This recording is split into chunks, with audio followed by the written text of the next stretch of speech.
My dad died a hero when I was 6, saving someone's life. Grandma's health was failing, and debt collectors kept showing up at our door. But no matter how poor and tough life got, my mom never remarried. She always said my dad was a hero. She told me to be like him, to always do good. One weekend, a wealthy classmate I'd helped invited me to spend the weekend at her place. "Dad, honey, open up. I brought a friend home." She knocked on the door and shouted. But when the door opened, I saw it. Her dad had a face that was identical to my dad's. "You must be Skylar, right?" Brooke Stone's dad greeted me warmly and politely. The resemblance was shocking, absolutely uncanny. I stared at his face, stunned, rooted to the spot. The familiar features, the slightly downturned corners of his mouth, and especially that triangular scar beneath his eye. Aside from a few more lines of age, he was almost identical to the man in the photos my mom always reminisced over. Even his English had a subtle hint of the regional accent I knew so well. "Sir, are you from the southern area?" I asked instinctively. "How did you know that?" He looked at me in surprise. "But I left over 20 years ago and haven't been back since." 20 years ago? My dad disappeared when I was 6. It had only been 16 years since then. The timing didn't quite add up.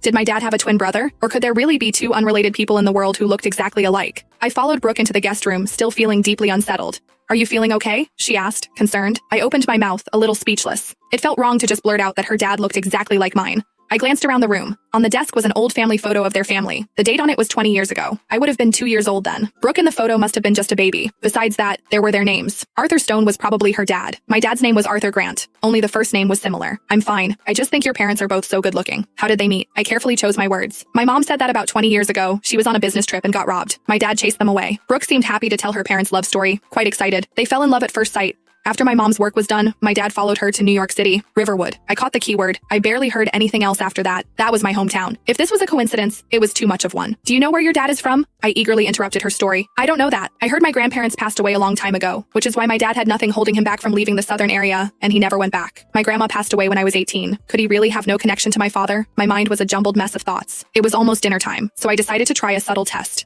At the dinner table, I casually brought up the story of my dad dying a hero saving someone. Hearing that, he snapped his head up, his mouth twitching slightly. That expression, it was so much like my dad. Maybe Arthur Stone was the supposedly deceased Arthur Grant. Learning my dad wasn't dead, my first reaction wasn't joy. It was shame and burning anger. I wanted to grab him by the collar and demand answers. Why didn't he come home if he was alive? He disappeared underwater when I was 6, but Brooke was only 2 years younger than me. Even if he didn't care about my mom and me, what about Grandma?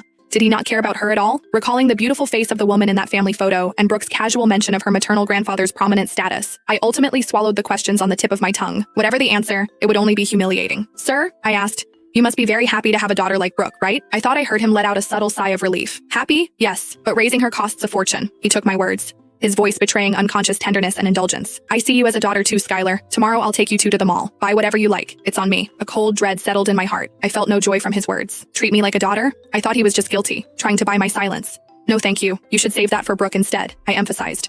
"But you're our guest." He still wanted to persuade me, but Brooke, having finished eating, stuck out her tongue at him. "Dad, you'll put